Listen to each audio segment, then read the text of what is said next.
அன்பின் இரட்சகர் இயேசு கிறிஸ்துவின் நாமத்தில் வாழ்த்துக்கள். இந்த நாளிலும் மார்க் எழுதின சுவிசேஷம் 12வது அதிகாரம் 1 12வது வசனம் வரையிலும் குத்தகைக்காரர்களினுடைய ஓமையை குறித்து இங்கே இயேசு சொல்லுகிறதை நாம் கற்றுக்கொள்ள முடியும். மத்தேயு 21ஆம் அதிகாரம் 33 36 வரையிலும், லூக்கா 20ஆம் அதிகாரம் 9 19 வரையிலும் இதே சம்பவங்கள் எழுதப்பட்டுள்ளன.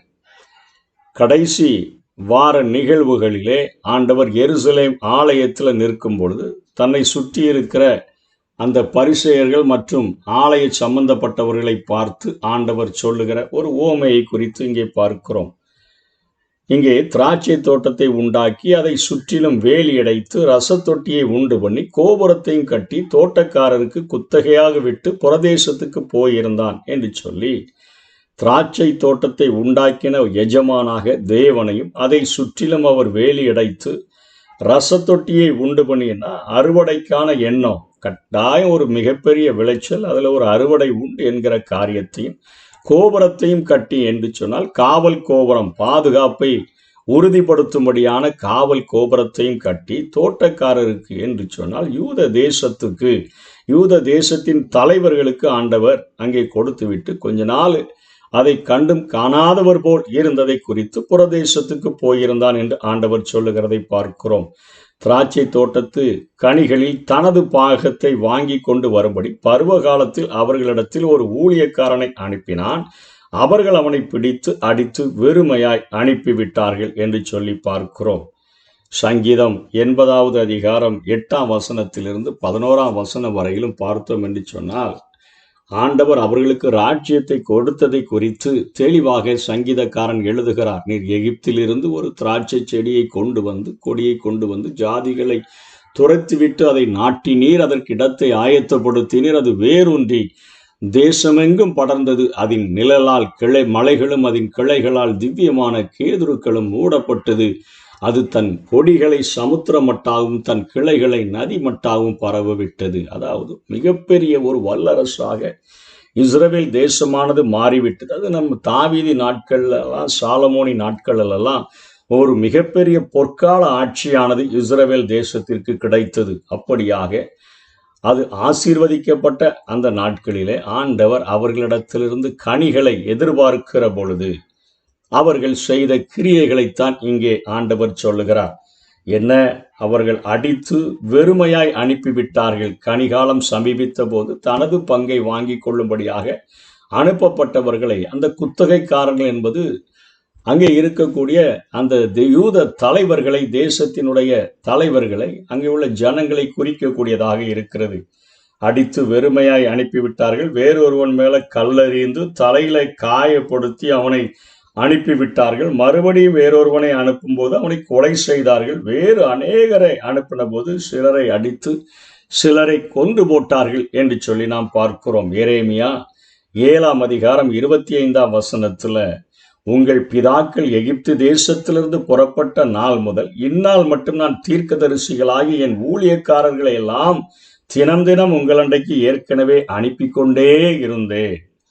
எரேமியா 25:4 கர்த்தர் உங்களிடத்திற்கு தீர்க்கதரிசியாகிய தம்முடைய சகல ஊழியக்காரரையும் ஏற்கனவே அனுப்பி கொண்டே இருந்தும் நீங்கள் கேளாமலும் கேட்கும்படிக்கு நீங்கள் செவியை சாயாமலும் போனீர்கள். எரேமியா 26:8 பின்பகுதி 9 பின்பகுதியில் ஆசாரியர்களும் தீர்க்கதரிசிகளும் அவனை பிடித்து நீ சாகவே சாக வேண்டும். அங்கே எரேமியாவுக்கு விரோதமாக கள்ள தீர்க்கதரிசிகளும் ஆசாரியர்களும் எழும்பி கிரியை செய்கிறதை பார்க்கிறோம். ஜனங்கள் எல்லாரும் கர்த்தருடைய ஆலயத்தில் எரேமியாவுக்கு விரோதமாக கூடினார்கள் என்று பார்க்கிறோம். அதாவது அநேக தன்னுடைய ஊழியக்காரர்களை தன்னுடைய தேசத்தில் இருக்கக்கூடிய ஜனங்களுக்காக ஆண்டவர் அனுப்பி கொண்டே இருந்தும், அதாவது இந்த தோட்டமானது இஸ்ரவேல் தேசத்தினுடைய அந்த இடத்தையும் அதிலே தேவன் ஆளுகிற ஒரு ஆளுகையும் குறிக்கக்கூடியதாக இருக்கிறது. இன்றைக்கு ஒரு இடம் இருக்குதுன்னு சொன்னால் வெறுமையாக இருந்ததுன்னா அது வெறும் இடம்தான். நம்முடைய வீட்டில் தேவன் ஆளுகை செய்யக்கூடியதாக, தேவனுடைய ஆசீர்வாதங்கள் நிறைந்ததாக இருக்க வேண்டும். அப்படித்தான் தேவனுடைய ஆளுகையையும் ஆசீர்வாதத்தையும் தேவனுடைய ராஜ்யத்தையும் அந்த ஜனங்களுக்காக ஆண்டவர் கொடுத்திருந்தார். அப்படி கொடுத்திருந்த போதிலும் அவர்கள் கனிகாலம் சமீபித்த போது அவர்கள் ஆண்டவருடைய சத்தத்துக்கு செவி கொடாம அவர் செய்ய சொல்லுகிற காரியங்களை செய்யாம இருந்தபடியினாலே இந்த காரியங்களை குறித்து ஆண்டவர் பேசுகிறார். 6ஆம் வசனத்துல, பிரியமான ஒரே குமாரன் இருந்தான், என் குமாரனுக்கு அஞ்சுவார்கள் என்று சொல்லி அவனையும் அவர்களிடத்தில் அனுப்பினான். தோட்டக்காரரோ சுதந்திரவாளி, இவனை கொலை செய்வோம் வாருங்கள், அப்பொழுது சுதந்திரம் நம்முடையதாகும் என்று சொல்லி கொண்டு அவனை பிடித்து கொலை செய்து திராட்சை தோட்டத்துக்கு புறம்பே போட்டு விட்டார்கள் என்று சொல்லி பார்க்கிறோம். அதாவது இயேசு கிறிஸ்து தன்னுடைய வாழ்க்கையில தமக்கு சொந்தமானதில் வந்த அவரை சொந்தமானவர்கள் ஏற்றுக்கொள்ளாம அவரை எருசலேமுக்கு புறம்பே அந்த கொல்கதாவில அந்த கபாலஸ்தலம் என்று அழைக்கப்படுகிற அந்த இடத்திலே அவரை கொலை செய்வார்கள், சிலுவையில் அறைவார்கள் என்கிற காரியத்தை அவர்களுக்கு முன்பாக நேரடியாகவே இயேசு கிறிஸ்து சொல்லுகிறதை பார்க்கிறோம். 9ஆம் வசனத்தில், அப்படி இருக்கிற திராட்சை தோட்டத்துக்கு எஜமான் என்ன செய்வான்? அவன் வந்து அந்த தோட்டக்காரரை சங்கரித்து திராட்சை தோட்டத்தை மற்றவர்களுக்கு ஒப்பு கொடுப்பான் அல்லவா? இங்கே இயேசுவே ஆன்சர் சொல்லுகிறது போல இங்கே மார்க் எழுதியிருக்கிறார். ஆனால் மத்திய 21ஆம் அதிகாரம் 40-41 இயேசு கேள்வி கேட்கிறார், என்ன செய்வான் என்று. அதற்கு அவர்கள், அந்த கொடியரை கொடுமையாக அழித்து ஏற்ற காலங்களில் தனக்கு கனிகளை கொடுக்கத்தக்க வேறு தோட்டக்காரரிடத்தில் திராட்சை தோட்டத்தை குத்தகையாக கொடுப்பான் என்றார்கள். அவர்களுடைய சொந்த வாயாலேயே தீர்ப்பு செய்யும்படியாய் இயேசு கிறிஸ்து விரும்பினபடினால் அவர்களிடத்திலேயே இந்த கேள்வியை கேட்கிறார். 10ஆம் வசனம் 11ஆம் வசனத்துல, வீடு கட்டுகிறவர்கள் ஆகாதென்று தள்ளின கல்லே மூளைக்கு தலைக்கல் ஆயிற்று, அது கர்த்தராலே ஆயிற்று, அது நம்முடைய கண்களுக்கு ஆச்சரியமாய் இருக்கிறது என்று எழுதி இருக்கிற வாக்கியத்தை நீங்கள் வாசிக்கவில்லையா என்றார்.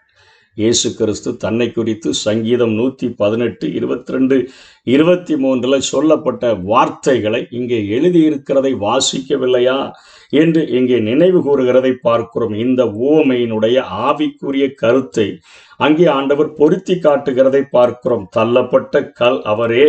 தம்முடைய குமாரனை அவர் சொந்தமானதுல வந்த போதிலும் சொந்தமானவர்கள் ஏற்றுக்கொள்ளல. அவருக்கு சொந்தமானவர்களோ அவரை புறக்கணித்தார்கள். புறக்கணித்த யூத நாட்டின் கட்டுப்பாட்டில் இருந்த திராட்சை தோட்டத்தை, அதாவது தேவனுடைய ராஜ்யத்தை தேவன் எடுத்து மற்றவர்களுக்கு கொடுப்பார். பிற நாட்டு ஜனங்கள் கிறிஸ்துவை ஏற்றுக்கொள்வார்கள் என்கிற கருத்தை இங்கே ஆண்டவர் சொல்லுகிறார். இந்த ஜனங்களே இன்றைக்கு சபைகளில் மிகவும் பெரும்பான்மையானவர்களாக நாம் மாறியிருக்கிறதை பார்க்கிறோம். கர்த்தராகிய இயேசுவை மேசியாவாகவும் கர்த்தராகவும் இரட்சகராகவும் ஏற்றுக்கொள்ளாதவர்களுக்கு ஏற்படுகிற பேரழிவை இவ்வசனமானது வெளிப்படுத்துகிறது. இந்த கல்லின் மேல் விழுகிறவன் நொறுங்கி போவான், இது எவன் மேல் விழுமோ அவனை நசுக்கி போடும் என்று நான் உங்களுக்கு சொல்லுகிறேன் என்று சொல்லி மத்தேயு 21ஆம் அதிகாரம் 44வது வசனத்துல இயேசு சொல்லுகிறார். இந்த பூமியில எல்லா மனிதர்களுக்கும் நியமிக்கப்பட்டிருக்கிற ஒரு காரியம் என்ன என்பதை நாம் தெளிவாக புரிந்து கொள்ள வேண்டும். ஒன்று, கிறிஸ்துவை ஏற்றுக்கொண்டு எப்பொழுதும் வந்தடையத்தக்க கண்மலையாக இருக்கக்கூடிய கிறிஸ்துவில் நாம் இளைப்பாற முடியும்.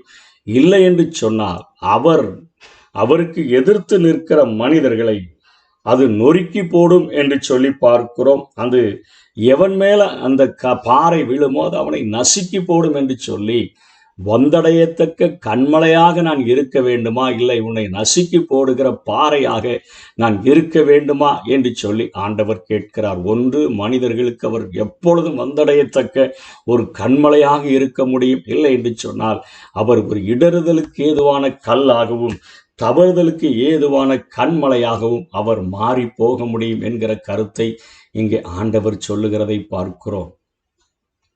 அப்போஸ்தலர் 4ஆம் அதிகாரம் 11ஆம் வசனத்துல, வீடு கட்டுகிறவர்களாகிய உங்களால் அற்பமாய் எண்ணப்பட்ட அவரே மூளைக்கு தலைக்கல்லானார், அவராலே அன்றி வேறொருவராலும் ரட்சிப்பு இல்லை. நாம் ரட்சிக்கப்படும்படிக்கு வானத்தின் கீழங்கும் மனுஷர்களுக்குள்ளே அவருடைய நாமமே அல்லாமல் வேறொரு நாமம் கட்டளையிடப்படவும் இல்லை என்று சொல்லி அங்கே பேதுரு பேசுகிற அந்த பிரசங்கத்தை பார்க்கிறோம். ரோமர் 9ஆம் அதிகாரத்தில் பவுல் ரோமாபுரிக்கு எழுதும் பொழுது அவர் சொல்லுகிறார், 32ஆம் வசனம் 33வது வசனங்களிலே, எண்ணத்தினாலோ என்றால் அவர்கள் விசுவாசத்தினாலே அதை தேடாமல் நியாயப்பிரமாணத்தின் கிரியைகளினாலே தேடினபடினால் அதை அடையவில்லை, இடறுதலுக்கான கல்லில் இடறினார்கள். ஒன்று வந்தடையத்தக்க கண்மலை இல்லைன்னு சொன்னால் இடறுதலுக்கு அதான கல்லாக கிறிஸ்து மாறி விடுவார். இதோ இடறுதலுக்கான கல்லையும் தவறுதலுக்கான கண்மலையையும் சீயோனில் வைக்கிறேன், அவரிடத்தில் விசுவாசமாய் இருப்பவன் எவனோ அவன் வெட்கப்படுவதில்லை என்று எழுதியிருக்கிறபடி ஆயிற்று என்று சொல்லி அங்கே பவுல் சொல்லுகிறதை பார்க்கிறோம். பேதுருவும் தன்னுடைய நிருபத்தில் 2ஆம் அதிகாரத்தில் 6-7 வசனங்களில், அதாவது 1 பேதுரு 2:6-7 அந்தபடியே இதோ தெரிந்து கொள்ளப்பட்டதும் வெளியேறப்பட்டதுமாய் இருக்கிற மூளைக்கல்லை சீயோனில் வைக்கிறேன், அதன் மேல் விசுவாசமாய் இருக்கிறவன் வெட்கப்படுவதில்லை என்று வேதத்தில் சொல்லி இருக்கிறதே. ஆகையால் விசுவாசிக்கிற உங்களுக்கு அது விலையேறப்பட்டது. கீழ்ப்படியாதவர்களுக்கோ வீட்டை கட்டுகிறவர்களால் தள்ளப்பட்ட பிரதான மூளைக்கல்லாகிய அந்த கல் இடதற்கு ஏதுவான கல்லும் விழுதற்கு ஏதுவான கண்மலையும் ஆயிற்று.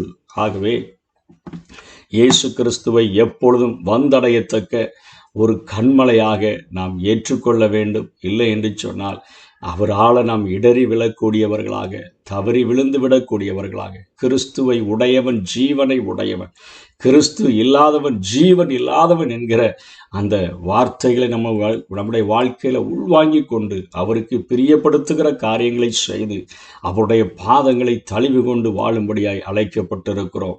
ஒரு காலத்தில் நாம் தேவனற்றவர்களாய் இருந்தோம், கிறிஸ்துவனுடைய காணியாட்சிக்கு புறம்பானவர்களாய் இருந்தோம்.